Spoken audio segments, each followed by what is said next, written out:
নমস্কার বন্ধুরা, তো প্রতিদিনের মতোই আর একটা ছোট্ট মিনি ব্লগ নিয়ে আবার চলে এলাম। তো দেখো 9:30 থেকে ব্লগটা শুরু করেছিলাম। তো সকালে ঘুম থেকে উঠেই রান্নাঘরে চলে গেছি, কারণ আজকে রান্না করে ঝটপট একটুখানি বেরোতে হবে। তো সেই জন্য এদিকে দেখো আমি মাছটাকে ভাজা করে নিলাম ঝটপট করে, এদিকে কেটেও নিয়েছি, রান্না চাপিয়ে দিয়েছি, কারণ পাঁচমিশালি সবজি দিয়ে ছেলের জন্য একটা ঝোল করব। তো ঝোলটা করেও নিলাম, আর আমাদের জন্য কচু দিয়ে আলু দিয়ে মাছ করব, কাতলা মাছ। তো এটাও করে নিয়েছি। তো দেখো একটুখানি বেরোতে হবে, তো সেই জন্য ঝটপট করছি। তো দেখো আমার রান্না করা কমপ্লিট। তো কী কী রান্না করেছি সেটা একটু বলি।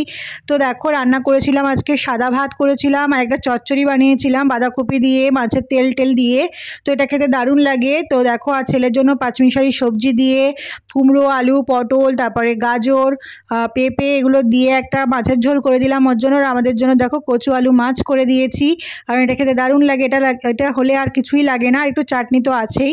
তো দেখো বেরিয়ে গিয়েছিলাম আমরা, তো একটু দরকার ছিল, তো সেই জন্য একটুখানি বেরিয়ে গেলাম। তো দেখো আমরা ব্যাংকের উদ্দেশ্যে আজকে গিয়েছিলাম, তো ব্যাংকে চলে এসেছি।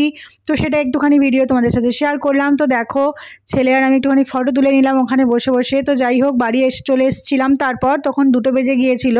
তো দেখো তোমাদের জন্য প্রতিদিনের মতোই একটা খাবার মানে লাঞ্চ পরিবেশন করি। তো সেই জন্য দেখো তোমাদের সামনে লাঞ্চটাকে পরিবেশন করে দিলাম।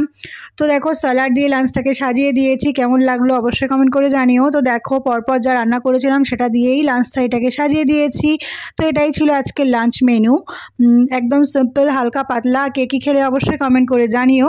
আর কচু দিয়ে আলু দিয়ে মাছ দিয়ে কে কে খেতে ভালোবাসো, আমার তো দারুণ লাগে।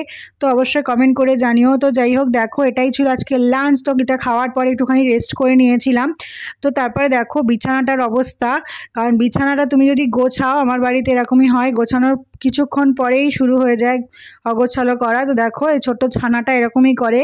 তো যাই হোক অবস্থা দেখো টিভি দেখছে আর এই করছে। তো তোমাদের কার কার বাড়ি এরকম হয় অবশ্যই কমেন্ট করে জানিও। তো সন্ধ্যাবেলা দেখো কি পড়াতে বসেছি, কারণ অনেকদিন পড়তে বসে না। তো যাই হোক ব্লগটা এই পর্যন্ত থাকলো। সবাই খুব ভালো থেকো, সুস্থ থেকো, টাটা, শুভরাত্রি।